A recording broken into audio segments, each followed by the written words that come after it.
Hello friends, आपका बहुत बहुत स्वागत करती हूँ आपके अपने channel legal help in Hindi में। दोस्तों, आज के इस वीडियो में हम जानेंगे कि एक व्यक्ति कितने व्यक्तियों की जमानत दे सकता है।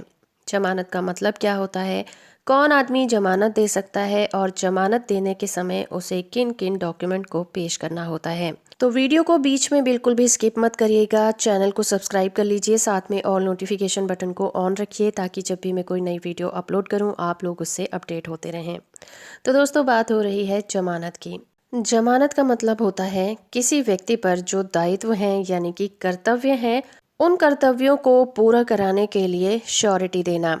अगर उस व्यक्ति ने अपने कर्तव्यों का पालन नहीं किया तो श्योरिटी बॉन्ड में जो रकम भरी जाती है तो जमानत देने वाला व्यक्ति यानी कि जमानतदार से उसकी वसूली की जाती है।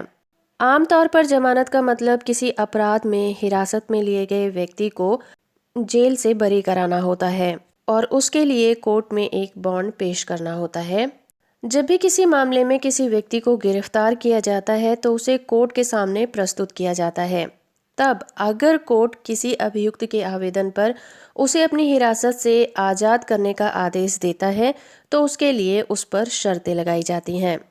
इन शर्तों में आमतौर पर ये शर्त भी होती है कि वो किसी व्यक्ति का इस तरह से श्योरिटी बॉन्ड प्रस्तुत करे कि ज़रूरत पड़ने पर अगर अभियुक्त कोर्ट में उपस्थित नहीं होता है तो उस जमानतदार व्यक्ति को पकड़ा जाएगा, उससे उस रकम की भरपाई कराई जाएगी।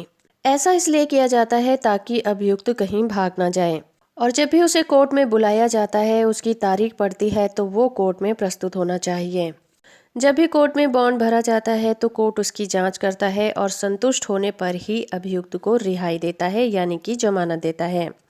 तो कोई भी व्यक्ति जिसकी हैसियत बॉन्ड में भरे गए अमाउंट को चुकाने की हो और जिससे आसानी से उतनी रकम वसूल की जा सके, वो व्यक्ति जमानत दे सकता है। तो इसके लिए ज़रूरी है कि जो व्यक्ति जमानत दे रहा है उसके पास उतनी प्रॉपर्टी होनी चाहिए या फिर उसका प्रमाण पत्र होना चाहिए जो कि बॉन्ड में भरा जा रहा है। और इसके लिए जैसे किसी गाड़ी का रजिस्ट्रेशन, मकान या जमीन के पेपर या फिर कोई LIC बॉन्ड वगैरह दिया जा सकता है।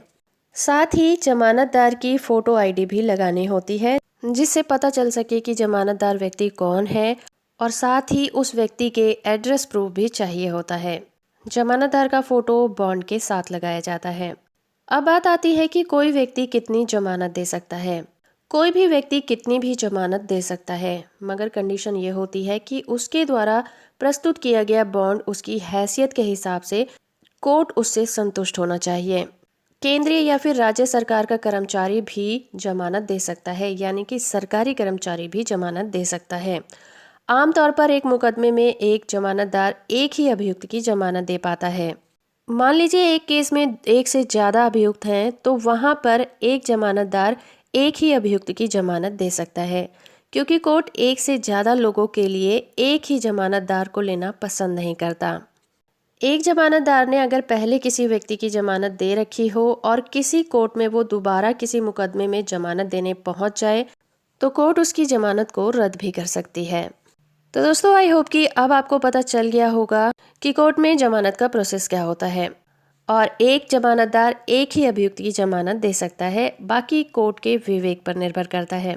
तो दोस्तों, अगर आपको ये वीडियो अच्छा लगा है तो आप इसे लाइक और शेयर जरूर करिए। चैनल को सब्सक्राइब कर लीजिए, साथ में ऑल नोटिफिकेशन बटन को ऑन रखिए ताकि जब भी मैं कोई नई वीडियो अपलोड करूं आप लोग उससे अपडेट होते रहें।